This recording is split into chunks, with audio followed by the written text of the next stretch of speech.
No. He's like a Canadian professor from the University of Toronto. But anyway, he like has this whole big issue with the whole transgender and and them passing like 30 different genders, because now in New York we literally have like 30 different genders that are legal, meaning like a person can call themselves a fairy, and if you don't refer to them as a fairy, like a XY or XZ or whatever, then like you get in trouble, man. You get a ticket or whatever, man. Are But you serious? yeah, it's completely crazy. And even with bathrooms, now you can walk into any sex bathroom and you're not gonna get in trouble as long as you have ID on you. You know, I think I have seen that guy. Yeah, I think I know what you're talking about. Yeah, he's making a lot of noise in Canada, man. And but going back to that whole transgender thing, because to me, and I want to see if you agree with this. To me, basically, the idea of death, the whole time, binding people to time, to schedule, to work, all these things, and Mhm. now this whole transgender thing. I'm talking about like kids, 8, 9, 10 years old being put on hormones. That to me, in a way, like all these three things are implemented to scare and to kill off the masses, man. Especially if you think about this transgender thing, it's like, Yeah. okay, well, if these kids are gonna, because as soon as you start taking these hormones, you're basically saying you can't procreate anymore. So Yeah. it's like genocide, dude. What do you think about that? Is that Yeah. another freaking tool that they're using now? Yeah, that's a good point for sure. You look at prominent like elitists. I'm gonna call them elitists. They're not really elite people in my mind, but you know what I mean.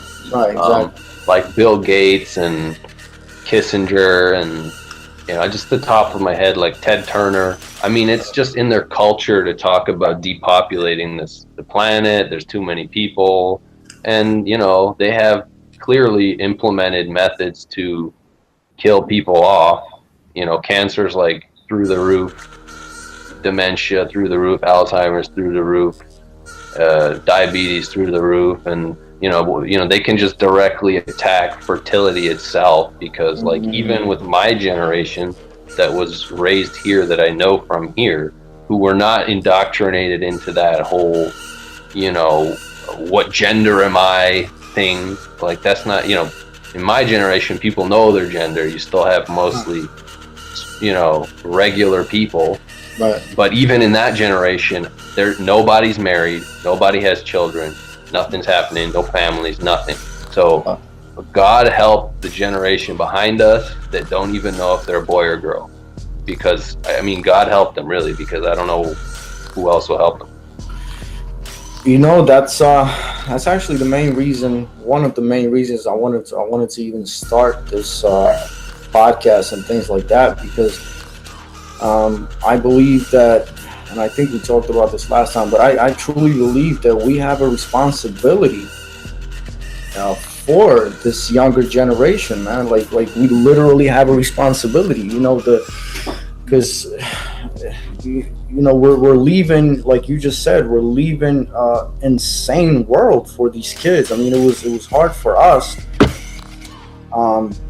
and our predecessors. I think they were so like indulgent in all these new things that they didn't give it a second thought. But now, with so much information available to us, I don't think we can just turn our heads now, man. Like, you know what I mean? Like, Yeah, for sure. The blood's on your hands, right?